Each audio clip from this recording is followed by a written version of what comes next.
الحمدللہ رب العالمین والصلاة والسلام علی سید الانبیاء والمرسلین اما بعد فاعوذ باللہ من الشیطان الرجیم بسم اللہ الرحمن الرحیم وقضى ربک الا تعبدوا الا ایاہ وبالوالدین احسانا صدق اللہ العظیم اللہم صلی وسلم علی نبینا محمد رب اشرح لی صدری ویسر لی امری واحلل عقدۃ من لسانی یفقہوا قولی واجعل لی وزیرا من اہلی آمین یا رب العالمین۔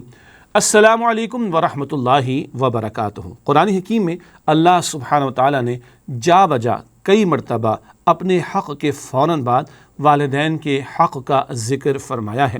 سورہ بنی اسرائیل کی آیت نمبر 23 کے آغاز میں اللہ تعالیٰ نے ارشاد فرمایا وَقَضَىٰ رَبُّكَ أَلَّا تَعْبُدُوا إِلَّا إِيَّاهُ، اور تمہارے رب نے یہ طے کر دیا کہ لوگوں تم اللہ کے سوا کسی اور کی عبادت نہ کرنا، وَبِالْوَالِدَيْنِ إِحْسَانًا، اور والدین کے ساتھ حسن سلوک کرنا۔ قرآن حکیم میں کم از کم 5 مرتبہ اللہ تعالیٰ کے حق کے فوراً بعد والدین کے حق کو بیان کیا گیا۔ ایک انداز سے اگر غور کریں اور ایک اینگل اگر ہمارے سامنے رہے، ایک سوچ کا زاویہ ہمارے سامنے رہے تو بڑی قیمتی باتیں سامنے آتی ہیں۔ اللہ تعالیٰ اپنے حق کے بعد والدین کے ساتھ حسن سلوک کا ذکر فرما رہا ہے۔ اللہ تعالیٰ خالق ہے، ہماری پیدائش کا ظاہری طور پر ذریعہ اور سبب کون بنے؟ ماں باپ۔ اللہ تعالیٰ رازق ہے، ہمارے رزق کے حوالے سے جو اللہ نے اہتمام کیا وہ ہم تک پہنچا کس کے ذریعے؟ والدین کے ذریعے۔ اللہ تعالیٰ محافظ ہے پیدائش کے بعد سے، اور بہرحال ماں کے بطن میں بھی جب بچہ ہو اس وقت سے لے کر پیدائش کے بعد اور پھر مزید حفاظت کا ظاہری سبب اور ذریعہ کون بنتے ہیں؟ والدین۔ لیکن ہوتا پتہ ہے کیا ہے؟ کئی مرتبہ لوگ اللہ تعالیٰ کی ناشکری کر جاتے ہیں۔ اسی لیے اللہ تعالیٰ نے ایک جگہ قرآن کریم میں فرمایا ہے وَقَلِيلٌ مِّنْ عِبَادِيَ الشَّكُورُ، میرے بندوں میں تھوڑے ہی ہیں جو شکر گزار ہیں۔ کئی مرتبہ بندے اللہ کی ناشکری کر جاتے ہیں۔ ایسا ہی ہوتا ہے ماں باپ کے بارے میں، اکثر ہم دیکھتے ہیں کہ ماں باپ کی ناشکری ہو جاتی ہے، احسان فراموشی کا معاملہ ہو جایا کرتا ہے۔ بہرحال اللہ تعالیٰ اپنے حق کے فوراً بعد والدین کے حق کا ذکر فرما رہا ہے۔ ایک دو ٹیکنیکلی باتیں بھی سمجھ لیجئے۔ محبت کی بات آئے، اطاعت کی بات آئے تو اللہ کی محبت کے ساتھ اللہ کے رسول علیہ السلام کی محبت، اللہ تعالیٰ کی اطاعت کے ساتھ اللہ کے رسول علیہ السلام کی اطاعت کا معاملہ، ایک اصولی طور پر یہ بات واضح ہے۔ اسی طرح جس خاتون کا نکاح ہو چکا ہے، اس کا شوہر ہے، تو اللہ سبحانہ وتعالیٰ کے بعد شوہر کی اطاعت کا اللہ اور اس کے رسول کی اطاعت کے بعد شوہر کا حق آئے گا۔ ایک خاتون جو شادی شدہ ہے اس پر بہرحال شوہر کا حق زیادہ بنتا ہے اللہ اور اللہ کے رسول علیہ السلام کے حقوق کے بعد۔ یہ ٹیکنیکلی بات واضح ہو گئی۔ اب والدین کے بارے میں اللہ کے رسول مکرم صلی اللہ علیہ وسلم نے فرمایا، سنن ابن ماجہ کی روایت ہے، تمہارے ماں باپ تمہاری جنت بھی ہیں اور تمہاری جہنم بھی، ان کی خدمت اور حسن سلوک ان کے ساتھ تمہیں جنت کی طرف لے جا سکتا ہے اور ان کی نافرمانی تمہیں جہنم کی طرف لے جا سکتی ہے۔ اللہ کے رسول علیہ السلام نے فرمایا جنت ماں کے قدموں کے پاس ہے، اور آپ نے فرمایا اللہ کی رضا والد کی رضا میں اور اللہ کی ناراضگی والد کی ناراضگی میں ہے۔ جبرائیل ایک مرتبہ آئے ہیں اور انہوں نے چند بد دعائیں کی، یعنی دعائے ضرر نقصان کی دعا، بد دعا جسے ہم کہتے ہیں۔ ایک بد دعا یہ تھی کہ تباہ و برباد ہو جائے وہ شخص جس کے سامنے اس کے ماں باپ ایک یا دونوں بڑھاپے کو پہنچ جائیں اور ان کی خدمت کر کے جنت نہ حاصل کر سکے۔ رسول اللہ علیہ السلام نے فرمایا آمین، وہ تباہ و برباد ہو جائے۔ فرشتوں کے سردار نے بد دعا کی اور رسولوں کے سردار امام الانبیاء صلی اللہ علیہ وسلم نے آمین کہا، تو کس قدر خطرناک بات ہے۔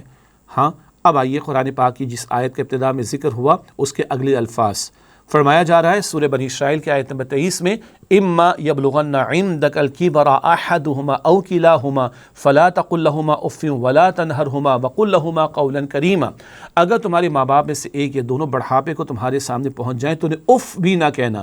یہ عربی کا اف ہے جس کا مفہوم یہ ہے ہلکی سی ناگواری کا احساس بھی نہ ان کو ہو، ہلکی سی ناگواری کا تم اظہار بھی نہ کرنا، یہ بھی نہ کرنا، اف بھی نہ کہنا، اور نہ ان کو جھڑکنا اور ان سے نرمی سے بات کرنا۔ آگے فرمایا سورہ بنی اسرائیل آیت نمبر 24 میں وَاخْفِضْ لَهُمَا جَنَاحَ الذُّلِّ مِنَ الرَّحْمَةِ، اور اپنے کاندھوں کو عاجزی اور شفقت کے ساتھ والدین کے سامنے جھکا کر رکھنا۔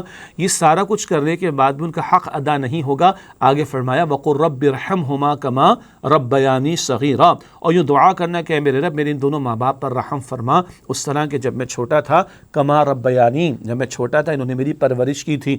رب العالمین اللہ ہے، ربوبیت کا لفظ ماں باپ کے لیے آ رہا ہے، کما ربیانی صغیرہ، میں چھوٹا تھا انہوں نے میرے ساتھ شفقت کا معاملہ کیا، میری پرورش کی۔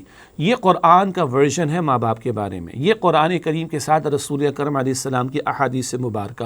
ایک مغربی معاشرہ جہاں باپ کا پتہ ہی نہیں ہے لوگوں کو، اسی لیے بہت سارے فارمز میں سے والد کا کالم نکال دیا جاتا ہے، پتہ ہے نا آپ کو۔ ایک وہ مغربی تہذیب کا حال ہے جہاں ایک دن مدرس ڈے، ایک دن فادرز ڈے سمبلائز کر دیا گیا ہے، سمبل لگا دیا گیا، ایک مارکنگ لگا دی کہ چلو سال میں ایک مرتبہ ماں باپ کو یاد کر لو۔ تف ہے اور لعنت ہے اس تہذیب پر جہاں ماں باپ کو گھروں سے باہر نکالا جائے اور ہوم کہا جائے، old home. They are not old homes, they are old houses.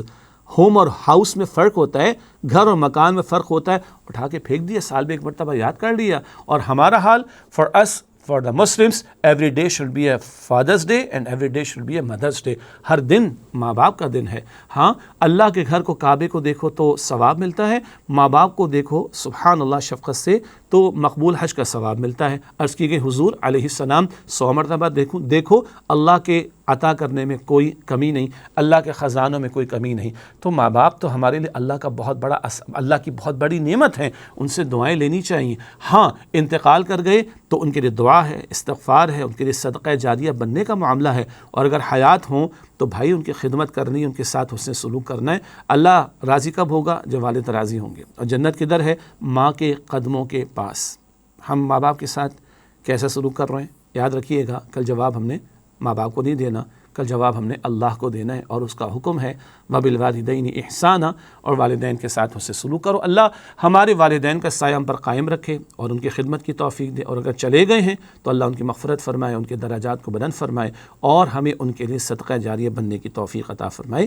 آمین یا رب العالمین۔ وآخر دعوانا ان الحمد للہ رب العالمین۔ السلام علیکم ورحمۃ اللہ وبرکاتہ۔